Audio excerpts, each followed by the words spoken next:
수능 그날까지 여러분과 함께 러닝메이트 조정식입니다.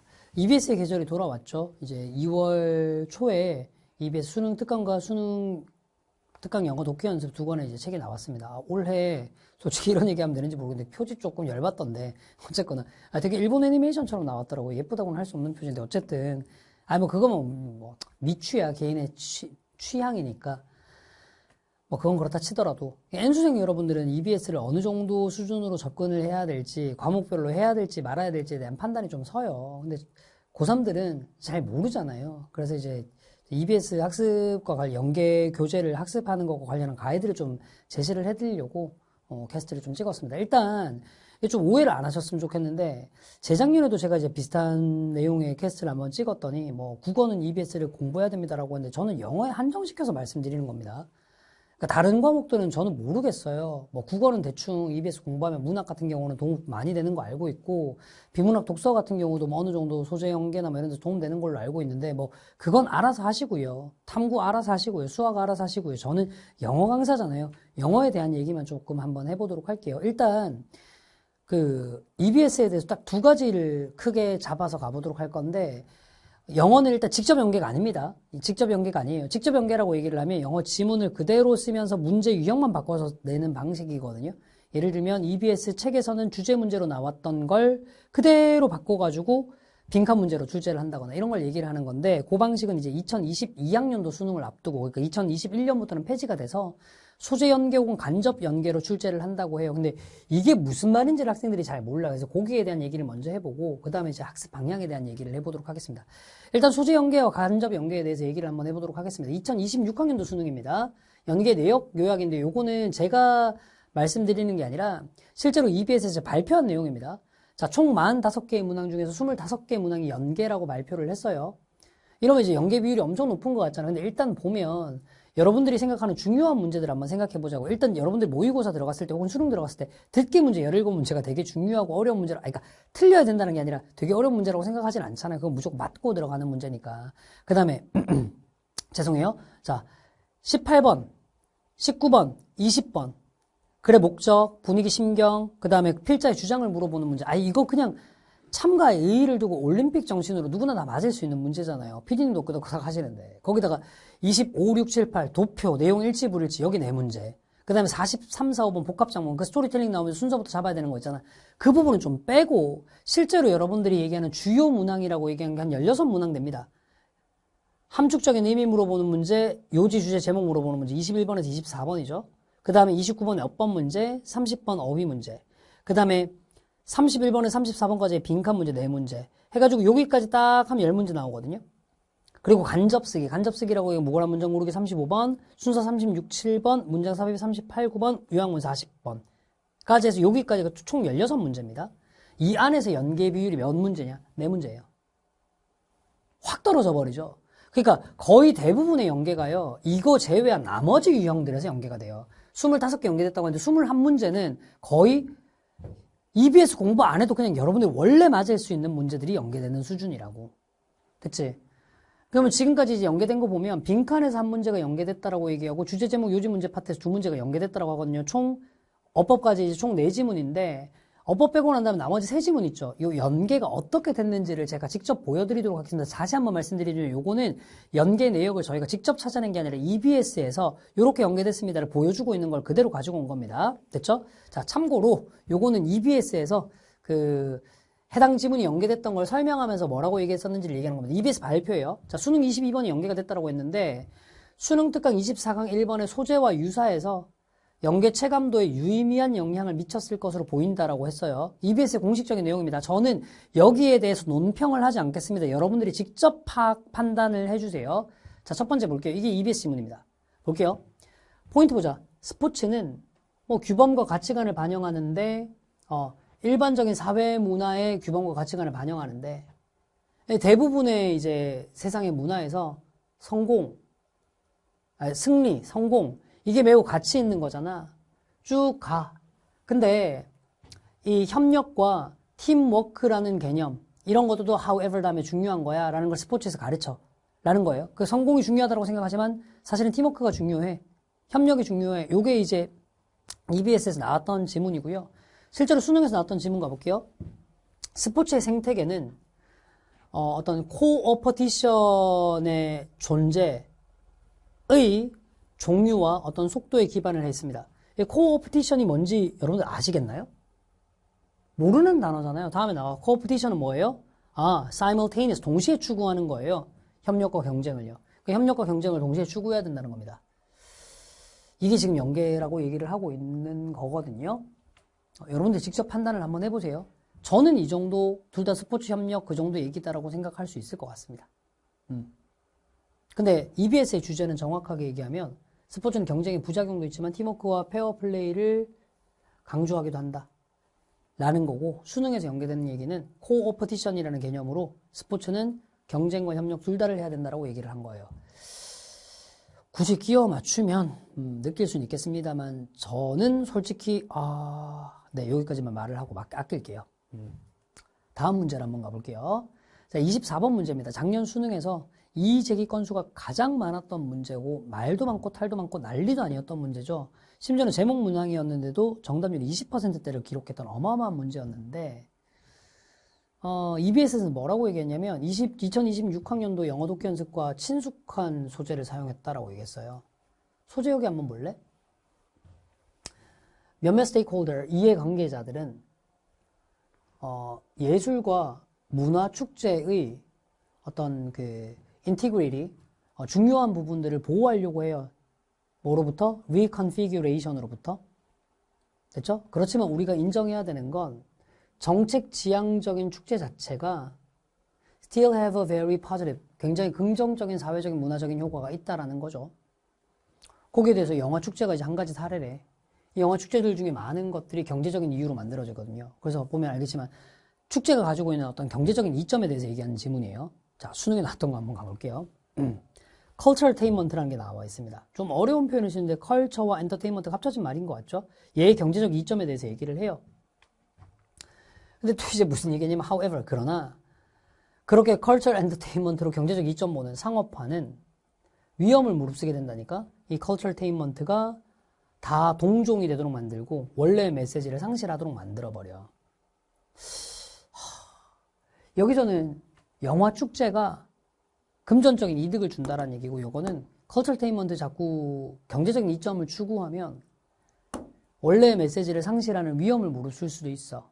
그래서 뭐라고 얘기를 하냐면 스테이크홀더, 이 이해관계 당사자들은 균형을 잡아야 될 필요가 있어. 경제적으로 이득을 얻는 거랑 자기들 원래의 메시지들 사이에 균형을 잡아야 돼. 요 정도 내용으로 나온 거거든. 자, 연계 체감도는 여러분들이 느껴보세요. 참고로 EBS에서 나오는 지문 개수는 매년 그냥 도표 같은 거 빼고 나더라도 수능 완성까지 다 따지고 나면 유의미한 지문이 적어도 300에서 500개 사이는 됩니다. 적게 잡아 300개 정도 돼요. 그 중에 이렇게 체감된다라고 얘기를 하는 겁니다. 저는 사실 이렇게 생각합니다. 축제 문화 행사 얘기는 이 정도 외에는 아무것도 연계 안 됐을 거라고 생각하고 진짜 여기서 논평을 좀 할게요. 이거 보고 수능 특강 영어 독해 연습을 정말로 꼼꼼하게 학교 내신용으로 다 외웠던 친구를 할지라도 연계체가 못할 거라고 장담합니다. 이거 어떻게 체감해요? 애초에 소재부터가 여기서는 영화 축제가 돈 된다는 얘기고 여기는 cultural attainment라고 해가지고 아예 단어부터가 다르게 나와버리는데. PD님 솔직히 연계체감이 되세요? 저는 솔직히 그래서 EBS에서 너무 오버한다라고 생각을 하거든요. 논평에서 미안해 안 하겠다고 했는데 보다 보니까 열받아서 그래. 현장에서 저 보는 사람들 알잖아. 혼자 잘 그러는 거. 아니 이거 봐봐. 여기도 봐봐. EBS는 아예 주제 자체가 이제 축제, 관광 활성화를 위해서 전략적으로 기획된 거다. 이거 얘기를 했고 수능에서 뭐라 그랬어? 야, 경제적 이득을 노리고 가잖아. 그럼 가치 상실이 일어날 수 있다니까. 오히려 반대에 가깝지 않니? 이거를 연계를 체감할 수 있는 친숙한 소재를 사용했다고? 나 이거 진짜 너무 오버라고 생각하는데? 이거 마치 퍼즐처럼 지문 놓고 난 다음에 야 여기서 연계된 지문 찾아봐라라고 해도 쉽지 않았을 것 같은데? 어법도 가볼게요.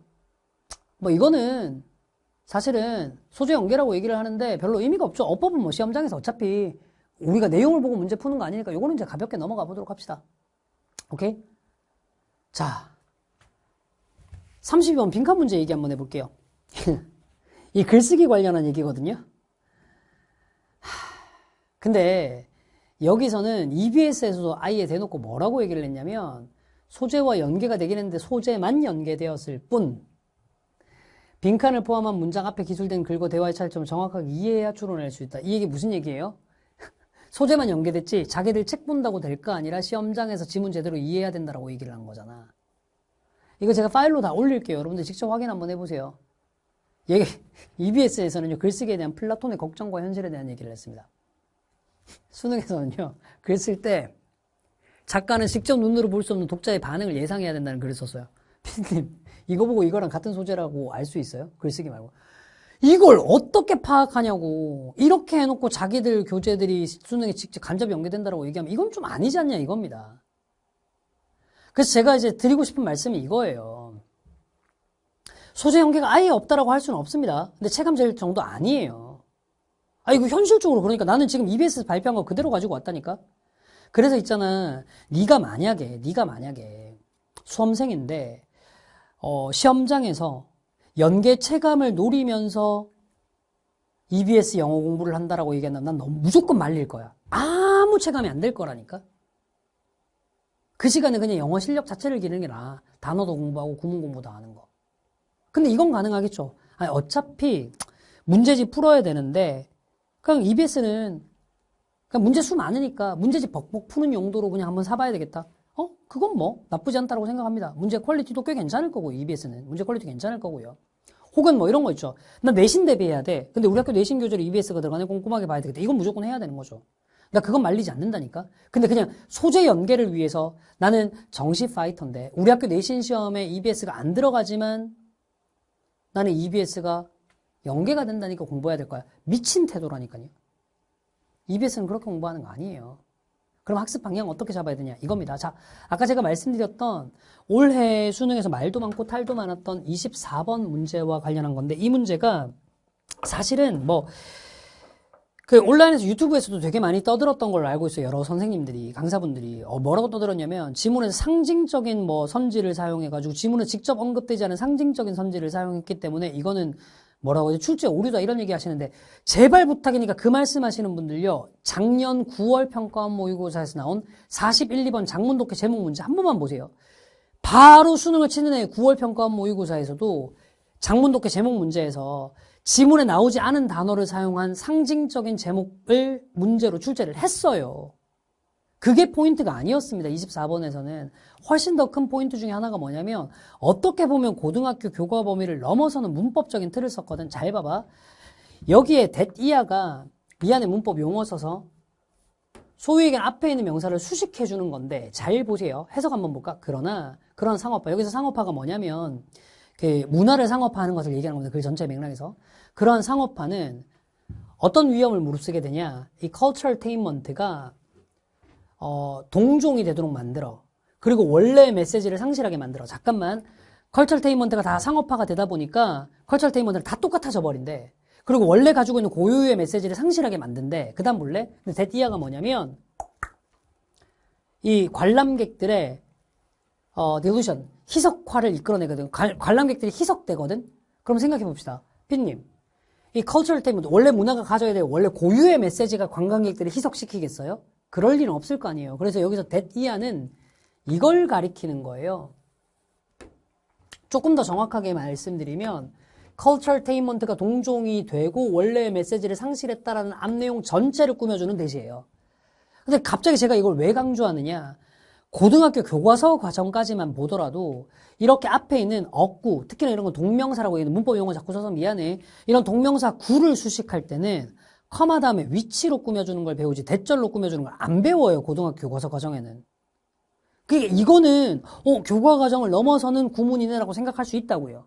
오히려 이런 부분에서 강사들이 지적하면 저는 납득할 수 있습니다. 아, 그렇지. 교과 과정을 넘어서는 건 출제하지 않기로 했는데 출제했네라고 얘기할 수는 있겠죠. 교과서는 안 나오거든요. 그런데 갑자기 EBS 얘기하다가 왜 이야기를 했냐. 보면요. 작년 EBS 수능 완성 영어에서요. 자, 실전 모의고사에서 나왔던 겁니다. 이 패턴이 나왔어요. 여기도 보세요. 대시 앞에 있는 뭔가를 꾸며주는 건데 여기 봐봐. psychological safety, 심리적 안정이 그들로 하여금 스트레스 테스트를 하도록 한다. 이거 아니에요. 뭘 꾸며주고 있냐면 이거 전체를 꾸며주고 있어요. high return practices. 굉장히 많은 걸 리턴해주는 관습 훈련을 사용하는 거야. 심리적 안정을 만들기 위해서 굉장히 많은 리턴을 해주는 프로그램을 사용하잖아? 그 사용이, 그들로 하여금 스트레스 테스트를 해줄 수 있도록 해주는 거죠. 그래서 앞에 ing를 꾸며주는 대시 EBS 수능 완성에서 나왔습니다. 이제 EBS의 학습 방향이 뭔지 알겠죠? EBS 학습 방향의 가장 중요한 포인트는 이거예요. 고등학교 수준을 넘어서거나 혹은 교과 과정에서 별로 다루어지지 않는 특수한 문장 구조 혹은 여러분들이 알고 있던 어휘인데 굉장히 특이하게 쓰이는 의미들 요거 파악하는 용도로 EBS를 써야 돼요. 다시 EBS의 학습 방향은 어디로 가야 된다고요? 어휘요. 정확하게는 어휘를 어떻게 가야 되냐면 익숙한 어휘의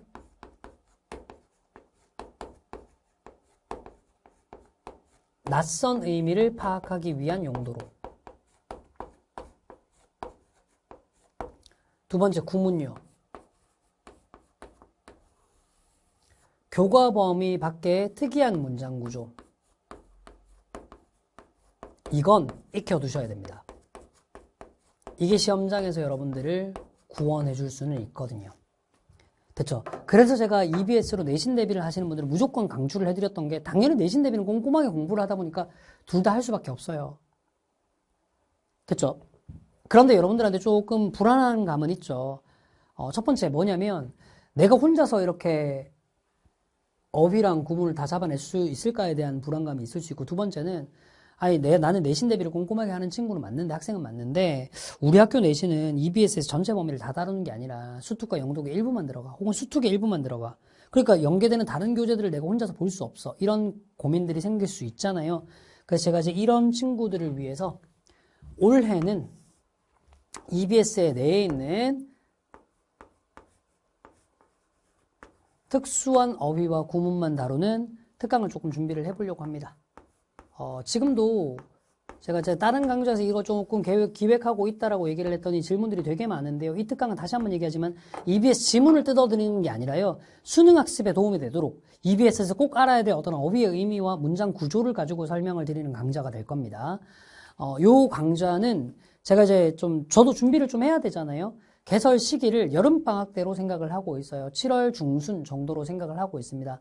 생각보다 이제 준비도가 더 빠르면 더 빠르게 스튜디오 버전으로 개설을 할 수도 있겠습니다만 일단 여름방학대로 생각을 하고 있어요. 그러니까 제발 부탁이니까 좀 옆에서 쪼지 마세요. 언제 여나? 여름방학이라고 얘기를 했잖아. 또 이러면 이제 캐스트 특성상 밑에 또 막 달린다고 언제 열리나요? 언제 열리나요? 그래 그냥 니들끼리 그러고 노는 건 상관없는데 Q&A 게시판에 와서까지도 그렇게 질문하지 마세요. 저는 일정 정해놓으면 무조건 지키는 사람이니까 그 걱정은 안 하셔도 됩니다.